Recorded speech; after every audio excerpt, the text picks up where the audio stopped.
Hey folks, today is April 20, day 20 of VEDA, and I was thinking, what would YouTube like to talk about today? Should they learn something about me? Should I ask them questions? Should I try to request them to do something?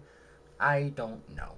And so I came up to th- and so I came up with the thought that people on YouTube, they don't want to have difficult conversations about politics or economics. They don't want to be harassed with questions and requests. They want to be entertained.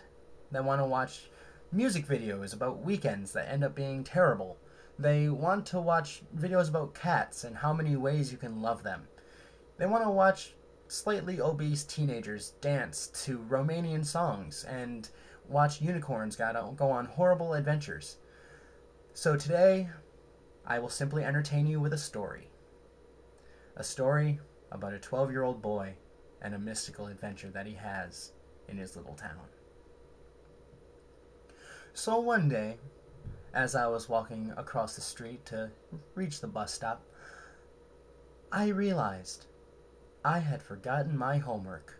So I simply went back inside, ran upstairs, and lo and behold, upon my windowsill there sat a pelican. Don't ask me why a pelican is doing in the middle of Ohio, but there he was. And within his grasp of his mighty beak was my 5-paragraph essay about my family. That essay was more important to me than anything else in the world. And so I stood in the doorway of my room, and I looked at the pelican, and the pelican looked back at me, and we gazed at each other for a good 20 minutes, and then he just decided to fly away. I was perplexed. I didn't know what to do. I paced my room, and I realized I should just jump out my window. And so I did. I land amongst the bushes, and I start running, hopefully in the direction of the pelican, but I know not from where it went. So I keep running down the sidewalk until I hear a small voice. Help me. I look down below. There's a banana just lying there. Help me, sir, it says. Please take me with you. And so I had nothing better to do, so I picked up that banana. And so I went along my journey, trying to find the pelican with my homework, knowing full well that I will be late for class, but I needed that essay. So I continued my travels. I went down the street, through the bogs, across the hills, into the valleys, over the hills, until I reached a mystical land where dinosaurs roamed the earth. The banana then spoke again to me. This is where I'm from. And I looked at the banana and I said, do you want me to set you free? And the banana said, yes, but for your kindness, I will give you one wish. And so I thought of everything I could have wanted. And now I think on it, I probably should have asked for my homework, but instead I said quite clearly, I want a jet. The banana looked puzzled, and he said, what? You want to be what? Okay. And so a bucket full of water appeared above my head and drenched me.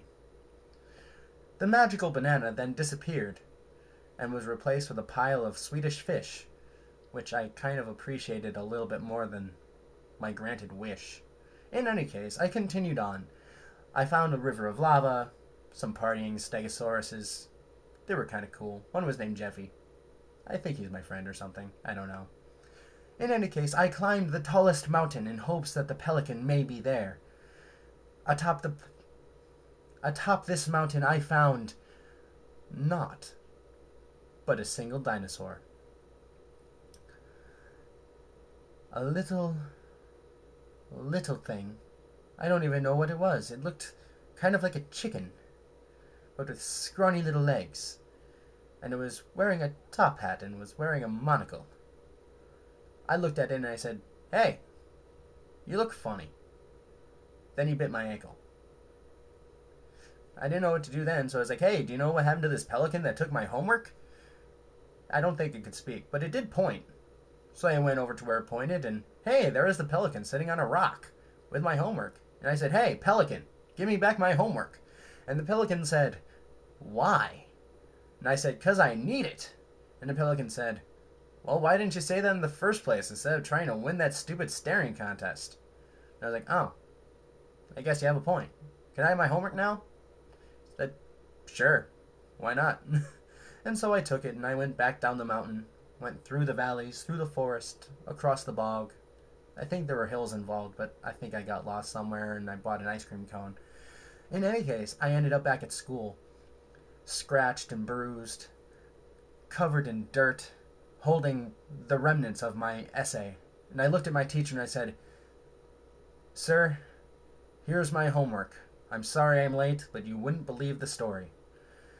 And the teacher looked at my homework and he said, you know, this wasn't due until next week. So that's my story, and just so you know, I came up with all of that on the spot. I have a tendency to do that. Anyway, I hope you enjoyed it, and I will talk to you guys tomorrow. Bye.